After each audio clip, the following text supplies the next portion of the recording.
नमस्कार दोस्तों, मेरे यूट्यूब चैनल पे आप सबका बहुत बहुत स्वागत है। तो करवा चौथ की सभी महिलाओं को बहुत सारी शुभकामनाएं। आपके जो अखंड सौभाग्य की आपको प्राप्ति हो, आपके जीवन में कोई परेशानी का सामना ना करना पड़े। इसी कामना के साथ मैं वीडियो प्रारंभ करती हूँ। आप सब कैसे हैं? कमेंट बॉक्स में जाकर के ज़रूर बताइएगा और मुझे भी करवा चौथ की शुभकामनाएं अवश्य दीजिएगा। करवा चौथ की पूजा जब आप विस्तार से करेंगे तो आप इस तरह से 2 चौकी लगा लीजिए। पहले आपको 16 श्रृंगार कर लेना है, अच्छे से तैयार हो जाना है। जितना हो सके तो काला और सफ़ेद वस्त्र ना पहने, उसके अलावा कोई भी आप वस्त्र पहने। एक चौकी पर सबसे पहले आप शिव परिवार की फ़ोटो या मूर्ति या तस्वीर रख लें, क्योंकि गणेश जी का पूजन होता है तो गणेश जी उस पर ज़रूर होना चाहिए। एक साइड आप करवा चौथ माता की कोई भी आपके पास पोस्टर है या फिर फ़ोटो है तो वो आप रख लीजिए। उसके बाद कलश की स्थापना कर लूँगी, क्योंकि मैं विस्तार से आप सबको बता रही हूँ तो थोड़ा सा वीडियो बड़ा है। आप साधारण तरीके से भी पूजा कर सकते हो, उसका वीडियो अलग से मैं आप सबको शेयर कर दूँगी। तो उसके बाद आप सबको कलश की स्थापना के लिए इस तरह से देखिए पंच पल्लव लगा लीजिए, शुद्ध जल भर लीजिए। उसके कंठ पर आपको कलावा लपेट लेना है कलश के। उसके बाद गेहूँ वाली जो कटोरी है, तो आप कोई भी सप्तधान में से कोई भी अनाज रख सकते हैं। उसके बाद हम इस तरह से घी का एक दिया जला लेंगे, जो कि हम किसके कलश के ऊपर ही रखेंगे। आप चाहें तो अलग से भी रख सकते हैं। यहाँ पर आप बिना कलश के भी पूजा कर सकते हैं, आपके ऊपर है आप कैसे करते हैं। फिर उसके बाद हमें 2 देखिए करवा लेना है।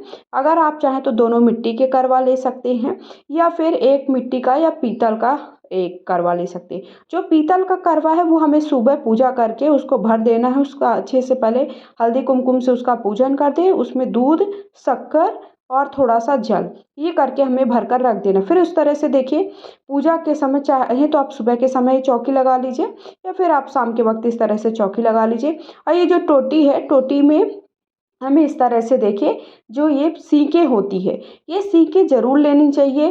कैसे आपको इसका क्या नियम है, क्यों लेनी चाहिए, ये मैं आपको बाद में बताऊंगी। तो इस तरह से आपको सीख को देखिए दोनों कलश पर आपको इस तरह से रख लेना है। कलश के ऊपर 2 दीपक जला लेना है। फिर उसके बाद आपको पूजा का संकल्प ले लेना है। कोई भी पूजा करने से पहले पूजा का संकल्प ले ले। पूजा का संकल्प लेने के बाद खुद का शुद्धिकरण करें और फिर 3 बार आचमन करें। उसके बाद सभी देवी देवताओं का पूजन करें, सभी देवी देवताओं का पूजन करें। फिर उसके बाद दीपक की देखिए मेरे क्या था कि मैंने घी के दिए जलाए थे, तो उनकी थोड़ा लौ कम हो रही थी, इसलिए मैंने उसे थोड़ा सा ऊपर किया। उसके बाद शुद्ध जल की छींटे दे दीजिए सभी भगवान को। कलश की पूजा कर लीजिए। और गौरी गणेश अगर आपने बैठाए हैं तो गौरी गणेश का भी पूजन कर लीजिए। उसके साथ साथ आपने जो 2 करवे रखे हैं, दोनों करवों का फिर से पूजन एक बार कर लीजिए। वैसे सुबह के वक्त दोनों करवा का पूजन करना चाहिए। एक करवे में आपको शक्कर, पानी और दूध सुबह ही के वक्त ही भरकर रख दीजिए। किसी कारणवश आप भूल जाते हैं तो शाम के वक्त भी आप ये कर सकते हैं। देखिए पहले से चौकी बिठाकर अगर हम रख लेते हैं तो हमें शाम के वक्त क्या होता है, तैयार होने के लिए थोड़ा समय मिल जाता है। उसके बाद सभी को हल्दी कुमकुम लगाने के बाद हमें सभी को फूल समर्पित कर दीजिए। फूल चढ़ाने के बाद फूलों की अगर आपके पास माला है तो फूलों की माला चढ़ा दीजिए। और गौरी गणेश का भी पूजन कर दीजिए, उन्हें दुर्वा चढ़ा दीजिए, लाल पुष्प है तो लाल पुष्प चढ़ा दीजिए। फिर उसके बाद हमें करवा करवा चौथ की कथा की किताब रख लीजिए, उसका भी पूजन कर दिए। करवा माता की को भी शुद्ध जल के छींटे दे दीजिए। उसके बाद हल्दी कुमकुम अक्षत समर्पित कर दीजिए, पुष्प समर्पित कर दीजिए।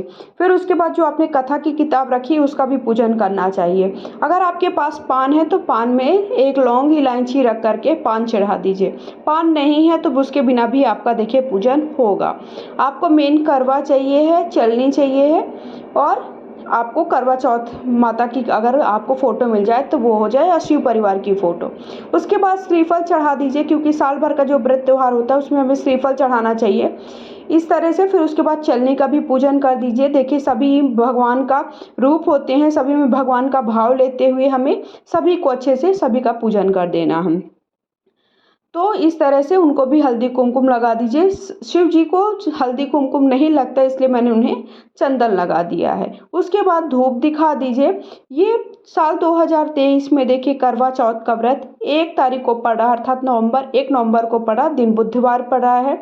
तो इस तरह में आप पहली बार व्रत, क्या इस साल पहली बार व्रत रख सकते हैं? तो जी हाँ, आप पहली बार व्रत रख सकते हैं। और देखिए विस्तार से पूजा करते हैं तो अपने आप को भाव अच्छा लगता है कि हमने पूरा दिन व्रत रखा।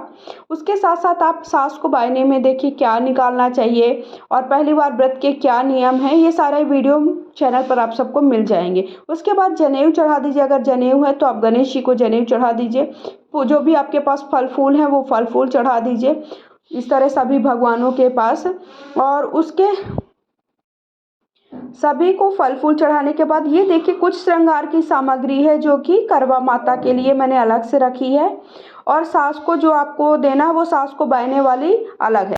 थाली है जो श्रृंगार का सामान है वो अलग से आपको चढ़ाना है। तो देखिए ये सास को बायने में आपको कौन कौन सी चीज़ें देनी है ये अलग से मैंने वो रख दिया है। उसके बाद मिठाई आप थोड़ा सा भोग चढ़ा दीजिए। और करवे में भी क्या होता है कि मिठाई घर पर पकवान बनाकर पेठा वगैरह ये सारी चीज़ें भर करके हमें एक करवे में रखना होता है। तो कई लोगों के क्या होता है करवे में, कई लोग शक्कर भरते हैं, कई लोग अनाज भरते हैं, कई लोग देखिए अलग अलग चीज़ें, कोई कोई पकवान भरता है। जो आप जैसे भरते हैं, आपके यहाँ जैसे नियम है। अगर आप पहली बार व्रत रख रहे हैं तो आप कोई भी नियम का पालन कर सकते हैं, लेकिन अगर आप पहले कुछ और भरे हैं फिर आप कुछ और करें, ऐसा ना करिए। तो आप किसी बड़े बूढ़े से पहले पूछ लीजिए कि आपके यहाँ के नियम क्या हैं, आप उन्हीं नियम के अनुसार करें।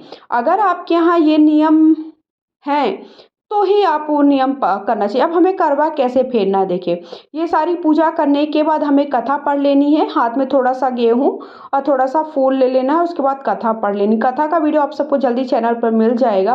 फिर उसके बाद ये देखिए दीपक मैं हटा दे रही हूँ, ताकि क्या है हमें पूजा करना है तो थोड़ा केयरफुल होकर पूजा करना है। तो इस तरह से आपको क्रॉस करना है हाथों को, और इस तरह से क्रॉस करके देखिए आपको करवों को फेरना है, मतलब एक स्थान से दूसरे स्थान तक रखना है। तो 7 बार ऐसा करना है। कितने बार आपको करना है? 7 बार ऐसे करना है, क्रॉस करके करवों को एक स्थान से दूसरे स्थान तक रखना है। और कई लोग क्या होता है जब साथ में पूजा करते हैं, अगर आप अकेले कर रहे हो तो फिर ये ऐसे ही आप करवा फेरिए। और आपने कभी करवा नहीं फेरा है तो आपको बिल्कुल भी देखिए चेंज करने की ज़रूरत नहीं है। और इस तरह से हमें 7 बार करवा फेर लेना है। लेकिन जब साथ में ग्रुप में अपन पूजा करते हैं तो ग्रुप में क्या होता है, सभी महिलाएं एक दूसरे से जो थाली होती है, करवा वाली थाली होती है, वो एक दूसरे से फेरती हैं करवा, तो वो अलग हो जाता है। लेकिन अगर आप अकेले करते हो तो अकेले करवा कैसे फेरना, तो अकेले आपको इस तरह से करवा फेरना है। करवा फेरने के बाद आपको आपकी पूजा पूरी हो जाती है। उसके बाद आप कथा कर लिए थे, करवा पूरी फेर लीजिए। करवा फेरने के बाद आप चाहें तो आरती पहले कर लीजिए, या फिर आप चांद का पूजन करने के बाद आरती करें, ये आप पे निर्भर करता है। लेकिन क्या होता है जब हम चांद की पूजा करने के लिए अगर रुकेंगे तो हमारा उतनी देर तक दीपक चलना चाहिए, ये भी बहुत बड़ी बात है। दिया हमारा बुझना नहीं चाहिए। साथ ही साथ हम कितना टाइम लग जाता है, कितना वक्त लग जाता है चांद को निकलने में। इसलिए सबसे सही होता है कि हम पहले करवा माता की पूरी पूजा कर लें और आरती भी कर लें। कथा करने के बाद, करवा फेरने के बाद आरती कर लें। उसके बाद हम चांद का इंतजार करें, चांद का पूजन करें और पति का पूजन करें। अब आप चांद का पूजन और पति का पूजन कैसे करेंगे, इसका वीडियो जल्दी आप सबको चैनल पर मिल जाएगा। वीडियो थोड़ा भी पसंद आया लाइक शेयर करें, चैनल को सब्सक्राइब करें।